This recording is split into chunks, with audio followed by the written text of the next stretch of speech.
एक मिनिट बच्चो बोलतात एक मिनिट काही लोक आंदोलन संपलं म्हणून काही वापस जात आहे मला असं वाटतं का आंदोलन संपलं नाही आंदोलन आता सुरू होणार आहे म्हणजे वापस जात आहे ते थांबा मैदान सोडू नका म्हणजे आता भाजपावाल्यानं निवडणुकीत ईव्हीएम वापरायचं आंदोलनात कोर्ट वापरायचं आणि एखाद्याने जर पक्षात घ्यायचं तर ईडी वापरायची हे सूत्र लावलेलं आहे त्याच्यानं कोणी वापस जायचं नाही अख्खे जग आम्ही पाहतोय तुम्हाला थांबायची तयारी नाही आहे का वापस जाणाऱ्यावर कॅमेरे फिरवा ते पाठ टाकणारी औलाद कोणाची आहे तपासा आंदोलनाला एकाने पाठ टाकवायची नाही आणि असं जर चालू झालं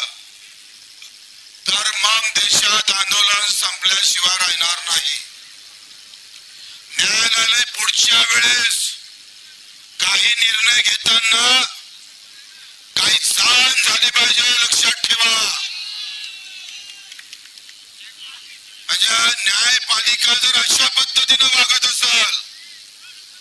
आणि न्यायालयाला काही करता येते असं जर समजत असेल तर आम्ही सांगतोय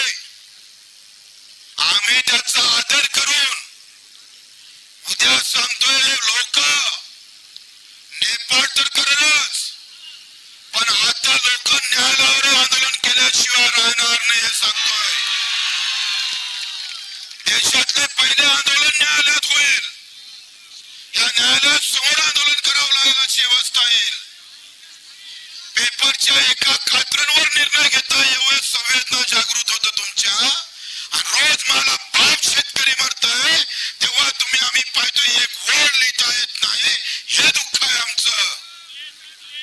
आणि येऊ दे पोलिसांना ज्या ताकदीने येईल त्या ताकदीने आम्ही पाहतोय तुम्हाला शरण व्हायला आम्ही तयार आहोत पण तुम्ही शरणातही सांगतोय तुम्ही आम्हाला घाबरल्याशिवाय राहणार नाही आम्ही शरण जरी आलोय आम्ही हात वरती जरी केलोय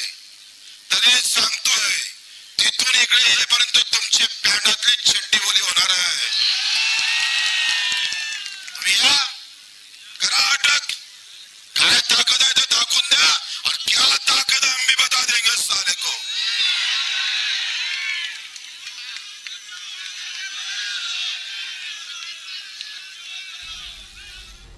तर नागपूरमधल्या या आंदोलनामध्ये बच्चू कडू बोलत होते आंदोलनावरती आपलं लक्ष असेलच तुर्तास घेऊयात बुलेटिनमध्ये एक छोटासा ब्रेक